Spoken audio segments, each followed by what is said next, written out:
ಯುದ್ಧ ಭಾರತ ಮತ್ತು ಪಾಕಿಸ್ತಾನದ ನಡುವೆ ಕಾಂಗ್ರೆಸ್ಸಿಗರ ಟೋನ್ ನೋಡಿದಾಗ ಅವರು ಬಿಜೆಪಿ ಮತ್ತು ಪಾಕಿಸ್ತಾನದ ನಡುವೆ ಯುದ್ಧ ಅಂತ ಅನ್ಕೊಂಡ್ಬಿಟ್ಟಂಗೆ ಕಾಣ್ತಾ ಇದೆ.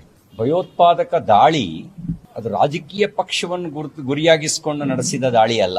ರಾಜಕೀಯ ಪಕ್ಷಕ್ಕೆ ಮೀರಿ ಭಾರತದ ಸಾರ್ವಭೌಮತೆಯನ್ನ, ಭಾರತದ ಪ್ರಜಾಪ್ರಭುತ್ವ ವ್ಯವಸ್ಥೆಯನ್ನ, ಭಾರತದಲ್ಲಿರ್ತಕ್ಕಂಥ ಸರ್ವಧರ್ಮ ಸಮಭಾವ ಸಮಬಾಳ್ವೆಯನ್ನ ಪ್ರಶ್ನಿಸಿ ಹತ್ಯೆ ನಡೆಸಿದ್ದು, ಯುದ್ಧಕ್ಕೆ ಪ್ರಚೋದನೆ ಕೊಡುವಂತೆ ಹತ್ಯೆ ನಡೆಸಿದ್ದು. ಆದ್ರೆ ಕಾಂಗ್ರೆಸ್ ನಾಯಕರುಗಳು ಇಡೀ ದೇಶ ಯುದ್ಧ ಮಾಡಬೇಕು ಅಂತ ಹೇಳ್ತಿದ್ದಾಗ ನಮ್ಮ ಕರ್ನಾಟಕದ ಮುಖ್ಯಮಂತ್ರಿ ಸನ್ಮಾನ್ಯ ಸಿದ್ದರಾಮಯ್ಯನವರು ಯುದ್ಧ ಬೇಡ, ಶಾಂತಿ ಬೇಕು ಅಂತ ಹೇಳಿದ್ರು. ಇವ್ರ ಹೇಳಿಕೆ ಪಾಕಿಸ್ತಾನದಲ್ಲಿ ಲೀಡಿಂಗ್ ನ್ಯೂಸ್ ಆಯ್ತು.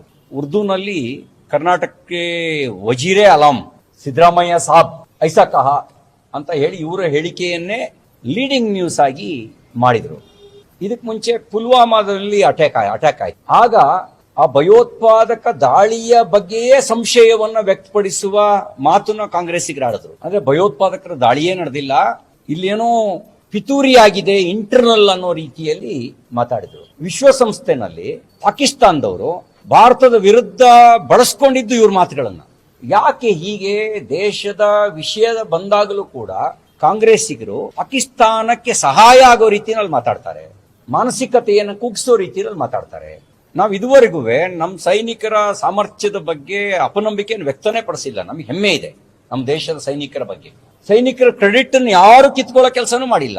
ನೋ ಡೌಟ್ ಯುದ್ಧ ಭೂಮಿಯಲ್ಲಿ ಯುದ್ಧ ರಂಗಕ್ಕೆ ಹೋದವರು ಸೈನಿಕರೇ. ಆದ್ರೆ ನೀವು ಸರ್ಜಿಕಲ್ ಸ್ಟ್ರೈಕ್ ಆದಾಗ ಸಾಕ್ಷಿ ಕೇಳಿದ್ರಲ್ಲ ಕಾಂಗ್ರೆಸ್ಸಿಗರು, ಅವತ್ ನೀವು ಸೈನಿಕರ ಬಗ್ಗೆ ಅಪನಂಬಿಕೆ ತಾನೇ ವ್ಯಕ್ತಪಡಿಸಿದ್ದು. ಉರಿ ದಾಳಿಯ ಬಗ್ಗೆ ಸಾಕ್ಷಿ ಕೇಳಿದ್ರಲ್ಲ. ಪಾಕಿಸ್ತಾನದ ಪಾರ್ಲಿಮೆಂಟ್ ನಲ್ಲಿ ಉರಿ ದಾಳಿ ಬಗ್ಗೆ ಅವರು ಆಕ್ರೋಶ ವ್ಯಕ್ತಪಡಿಸಿದ್ದು ನಿಮಗೆ ಸಾಕ್ಷಿ ಆಗ್ಲಿಲ್ಲ, ಆದ್ರೆ ನೀವು ಸಾಕ್ಷಿ ಕೇಳಿದ್ರಿ. ನೀವು ಆವಾಗ ಸೈನಿಕರ ಬಗ್ಗೆ ನಿಮಗೆ ನಂಬಿಕೆ ಎಲ್ಲೋಗಿತ್ತು? ನಮಗೆ ನಮ್ಮ ಸೈನ್ಯ, ನಮ್ಮ ಸೈನಿಕರ ಬಗ್ಗೆ ಹೆಮ್ಮೆಯೂ ಇದೆ, ನಂಬಿಕೆಯೂ ಇದೆ.